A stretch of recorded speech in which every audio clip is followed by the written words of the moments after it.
જંત્રી વધારાના વિરોધમાં રાજ્યભરના બિલ્ડરે વિવિધ શહેરમાં કલેક્ટરને આવેદનપત્ર આપી નોંધાવ્યો છે વિરોધ.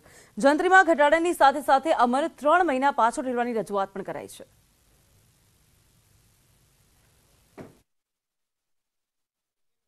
અમદાવાદ, સુરત, રાજકોટ, ખેડા વિવિધ શહેરમાં બિલ્ડર કલેક્ટર કચેરીએ પહોંચ્યા અને જંત્રી વધારાને લઈને આપ્યું આવેદન.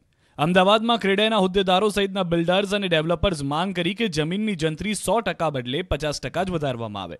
બાંધકામની જંત્રી 40ના બદલે 20% જ વધારવામાં આવે.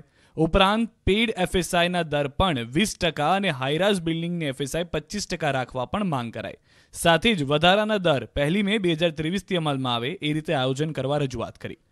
સુરત કલેક્ટર કચેરીએ પહોંચેલા બિલ્ડર્સે તો જંત્રી વધારો પાછો નહીં ખેંચાય તો આંદોલનની ચીમકી ઉચ્ચારી. સુરત બિલ્ડર એસોસિએશન અને ક્રેડાઈ સુરત દ્વારા કલેક્ટરને આવેદનપત્ર પાઠવવામાં આવ્યું. રાજકોટમાં ક્રેડાઈ તેમજ રાજકોટ રેવન્યુ બાર એસોસિએશનના હોદ્દેદારોએ કહ્યું કે જંત્રીના વધારામાં વિસંગતતા છે. એ હકીકત છે કે 2012 બાદ અત્યાર સુધીમાં જંત્રીના દર નથી વધ્યા, પરંતુ અનેક એવી જગ્યા છે કે જ્યાં 20% 30% જ વધારો કરવો જોઈએ, જ્યારે કેટલીક જગ્યા એવી છે કે જ્યાં 150% વધારો કરવો જરૂરી છે, પરંતુ બધી જ જગ્યાએ એક સરખો વધારો યોગ્ય નથી. રાજકોટ મહાપાલિકાના ફાયર વિભાગે શહેરની 400થી વધુ બહુમાળી ઇમારતોને ફાયર સેફટી મામલે એનઓસી મેળવી લેવા નોટિસ ફટકારી છે. તો શહેરમાં કુલ 1100થી વધુ બહુમાળી ઇમારતો નોંધાયેલ છે.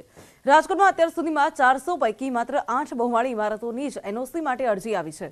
આ અંગે ફાયર ચીફ ઓફિસરે કહ્યું છે કે પહેલા તબક્કે અમે નોટિસ આપી છે. આગામી સમયમાં વધુ કડક પગલાં ચોક્કસથી લેવાશે.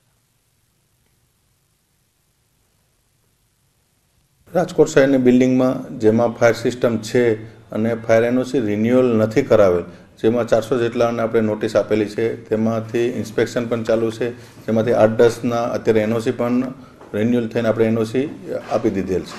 બીજાનું ચેકિંગ કરીને નોટિસ આપવાની કામગીરી ચાલુ છે. આણંદના બોરસદમાં ચીફ ઓફિસરની ધમકી આપનારા 2 આરોપીઓ એટલે કે 2 શખ્સોની પોલીસે ધરપકડ કરી છે. સરકારી કર્મચારીની ફરજમાં રૂકાવટના આરોપસર ચીફ ઓફિસરની ફરિયાદ આધારે ધરપકડ કરાઈ છે. ધરપકડ બાદ થોડા સમયમાં જ આરોપીઓને છુટકારો થતા સરકારી અધિકારીઓમાં નારાજગી જોવા મળી છે. ઊંચા અવાજે સરકારી કર્મચારીની અધિકારીની જે ફરજ છે એમાં રૂકાવટ કરી અને માથાકૂટ કરેલી તેના ફૂટેજ પણ મળી આવેલા, જેના આધારે ચીફ ઓફિસરની ફરિયાદ લઈ આજરોજ બંને આરોપીઓને ધોરણસર અટક કરેલ છે.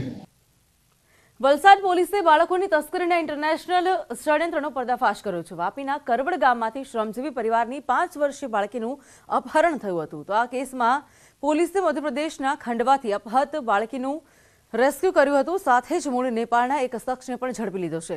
આરોપી બાળકીને લલચાવીને ફોસલાવી સાથે લઈ ગયો હતો અને નેપાળ લઈ જવાનો હતો. જોકે નેપાળ પહોંચે તે પહેલા જ પોલીસે તેને દબોચ્યો હતો અને માત્ર 16 કલાકમાં જ બાળકીનું પરિવારજનો સાથે મિલન કરાવ્યું.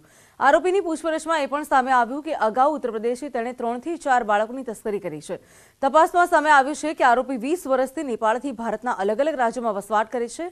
8 મહિના અગાઉ જ તે મુંબઈથી ગુજરાતમાં અને વાપીમાં તે આવ્યો હતો, જ્યાં વાપીના કરવડ સહિત વિવિધ વિસ્તારમાં તે મજૂરી કામ કરતો હતો. તો હાલ અન્ય રાજ્યોની પોલીસની મદદથી ગુજરાત પોલીસે આ કેસમાં વધુ તપાસ શરૂ કરી છે.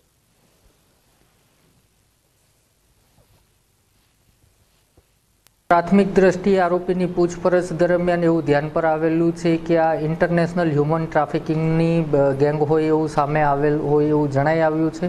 પોતાની પ્રાથમિક પૂછપરછમાં ઉત્તર પ્રદેશના અલગ અલગ વિસ્તારમાંથી 3-4 બાળકો કે જેની ઉંમર 6 વર્ષથી 12 વર્ષ સુધીની છે એવા 3-4 બાળકોને કિડનેપ કરી અને નેપાળ મૂકી આવેલો છે મોતીપુર ખાતે, એવી આરોપી પૂછપરછમાં જણાવી રહ્યો છે. પણ આ તમામ બાબતે ખરાઈ અને ઊંડાણપૂર્વકની પૂછપરછ હાલ ચાલુ